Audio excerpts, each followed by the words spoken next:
घर के संस्कार। चंद्रकांत, चंद्रकांत, चंद्रकांत ऐसे भी लिखा जा सकता है चंद्र, ठीक ना। चंद्र ये आधा न रहेगा और का आधा न तो, ठीक ना। यही आधा न जो है दोस्तों, कहीं बिंदी लिखा जाता है, कहीं आधा न लिखा जाता है। जैसे यहाँ पे संस्कार लिखा है, संस्कार, तो संस्कार जो है ये स अनुस्वार सन आधा स का र, संस्कार, इस प्रकार से ये लिखा हुआ है, ठीक है। यहाँ देख सकते हैं क्लास, क्लास तो आधा क है, फिर ला ऐसे और स, क्लास, ठीक है। तो देखिए इसमें बहुत कठिन कठिन शब्द भी है, जैसे चंद्रकांत है, क्लास है, स्कूल है, ठीक ना, प्राइज है, ऐसे बहुत सारे शब्द हैं दोस्तों। मैं इन सभी शब्दों को इस स्टोरी में पढ़ना, लिखना, बोलना तीनों सिखाऊंगा।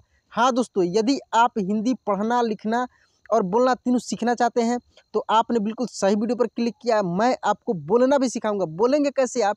जब मैं इस स्टोरी को पढ़ूंगा और आप साथ में, मेरे साथ में यदि आप बोलते हैं तो आपको बोलने भी आएगा, ठीक है। और एक एक शब्दों को खूब ध्यान से आप सुनते हैं तो आपको पढ़ने भी आएगा। और मैं लिखना भी सिखा रहा हूँ कि किस शब्द को कैसे लिखा जाता है।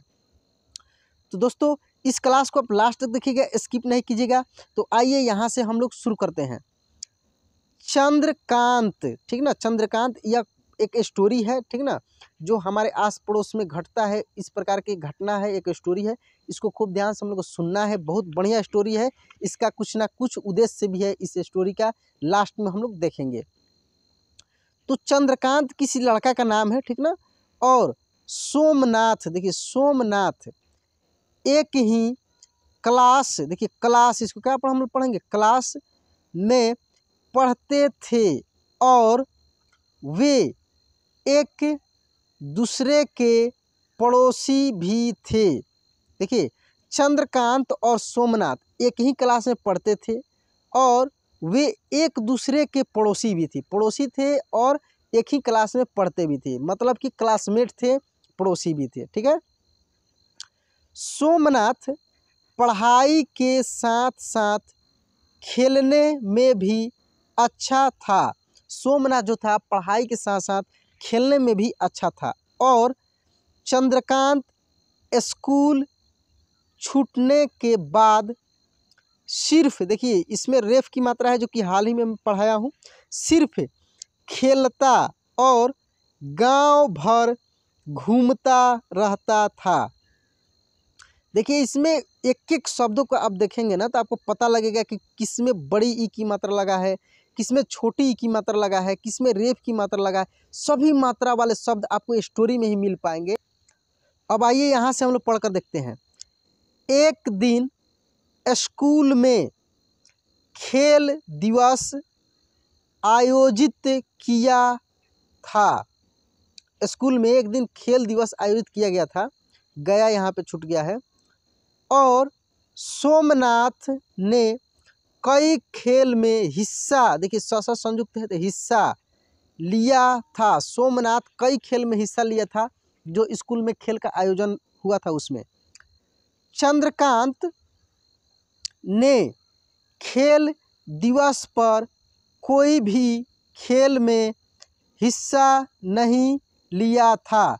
जो चंद्रकांत था वो खेल दिवस पर कोई भी खेल में हिस्सा नहीं लिया था। वह सिर्फ अपने दोस्तों के साथ ग्राउंड पर दूसरे छात्रों का मजाक उड़ा रहा था। चंद्रकांत जो था वो केवल ग्राउंड में बैठ गया था और दूसरे छात्रों का मजाक उड़ा रहा था, ठीक ना। जैसे कि हम लोग बोलते हैं ना कि जो बाहर रहता है उसका दाव बहुत लगता है, अंदर पढ़ने के बाद ही पता लगता है। तो ये तो कोई खेल में भाग नहीं लिया था, लेकिन बाहर बैठने के बाद जो हार जाता था या जो पीछे हो जाता था उसकी मजाक ये खूब उड़ा रहा था। अगले दिन स्कूल में प्राइज, क्या लिखा है, प्राइज, ठीक ना, पदेन रहा है इसमें, प्राइज वितरण समारोह हुआ। अगले दिन स्कूल में प्राइज वितरण समारोह हुआ। सोमनाथ ने कई इनाम जीत लिए थे। सोमनाथ कई इनाम जीत लिए थे। चंद्रकांत को कई घंटे बेंच पर खड़ा किया गया। चंद्रकांत जो था वो जो मजाक उड़ा रहा था बैठकर, उसको कई घंटों बेंच पर खड़ा कर दिया गया, ठीक ना। चंद्रकांत ने यह बात अपनी माँ को बताई। चंद्रकांत ने यह बात अपनी माँ को बताई। उसकी माँ ने उसे अपनी बेइज्जत, देखिए ज संयुक्त है तो ज पे जोड़ देंगे, ठीक ना, बेइज्जत समझा। वह सोमनाथ के घर जाकर उसकी माँ से उलाहना देने लगी। यहाँ पे लगी होगा, ठीक ना। अरे इनाम क्या मिल गया है कि सारे स्कूल में नचा नचा कर दिखा रहा था और हमारे चंद्रकांत को बेंच पर खड़ा करवा दिया। अब सोमनाथ के माँ से ये जाकर उलाहना देने लगी, शिकायत करने लगी कि उसको इनाम क्या मिल गया कि सारे फील्ड में, पूरे फील्ड में नचा नचा कर दिखा रहा था पूरे स्कूल में, और मेरे बच्चे को बेंच पर इसने खड़ा करा दी। अब उसी को दोष देने लगी, ठीक ना। किसने खड़ा करवा दिया बेंच पर? सोमनाथ ने बोला किसने खड़ा करवा दिया बेंच पर?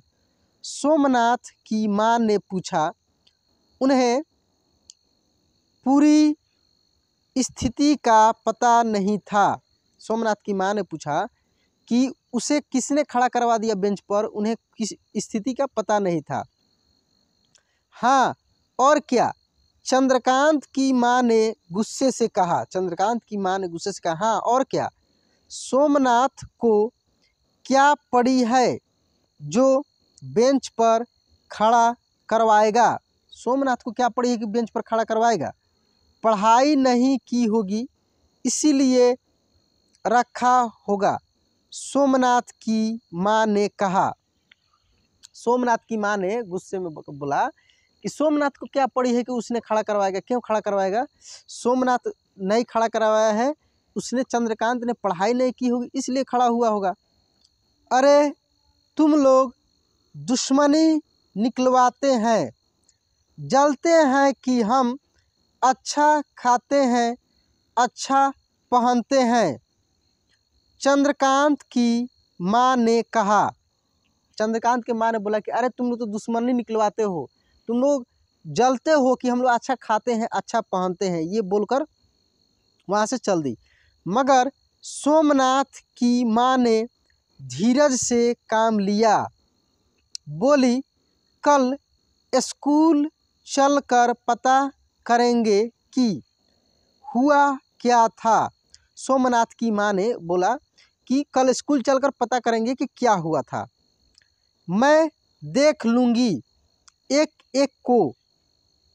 स्कूल के मैनेजर से कह कर उस मास्टरनी, देखिए मास्टरनी को न निकलवा दिया तो कहना, जब देखो तब हमारे चंद्रकांत को सजा देती रहती है।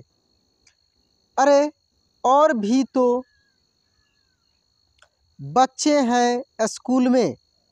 चंद्रकांत की माँ का गुस्सा बढ़ता ही जा रहा था, यहाँ तक कि अब उसने मैनेजर को, मास्टरनी को, सबको धमकी देने लगी कि मैनेजर से कह के मास्टरनी को निकलवा दूंगी।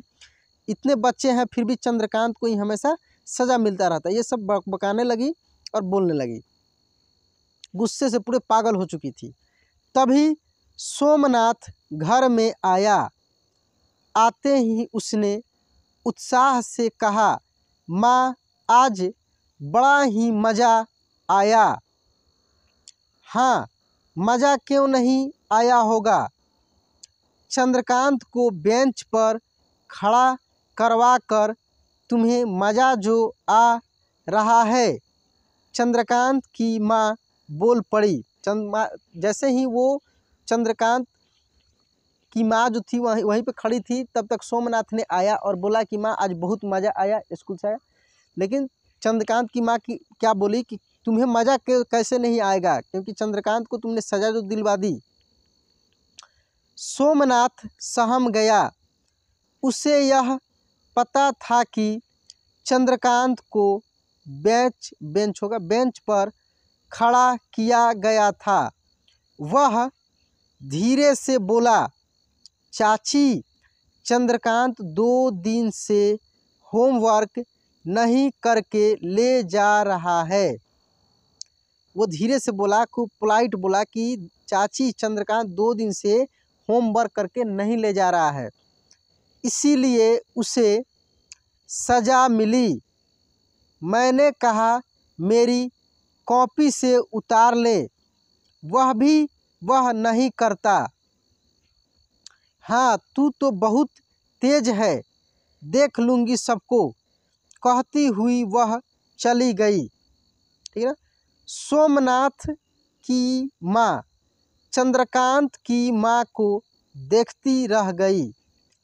फिर उन्होंने सोमनाथ के सिर पर हाथ फेरते हुए कहा, चल बैग रख कर हाथ मुँह धो ले। यहाँ धो होगा, ठीक ना। स्कूल से इतनी देर में क्यों आया? माँ देखो मुझे कितने सारे इनाम मिले हैं। बोला कि माँ देखो मुझे कितने सारे इनाम मिले हैं। सोमनाथ अपने इनाम अपनी माँ को दिखाते, यहाँ दिखाते होगा, हुए बोला। सोमनाथ अपनी इनाम को माँ से दिखाते हुए बोला। देखिए इस स्टोरी का मोरल क्या है कि वो कहते हैं ना, संस्कार घर से ही आते हैं। दूसरों को दोष देने से पहले खुद को देखो।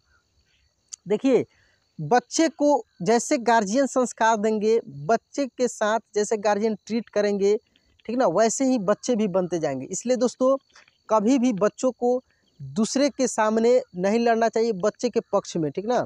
यदि बच्चा गलत है या सही है पहले उसका जांच कर लें, उसके बाद बच्चे के पक्ष में लड़ें या पहले बच्चे को समझाएं, ठीक ना। और बच्चे के सामने कभी लड़ाई झगड़ा भी नहीं करना चाहिए। इससे क्या होता है कि बच्चे भी वो सब चीज़ सीखते जाते हैं।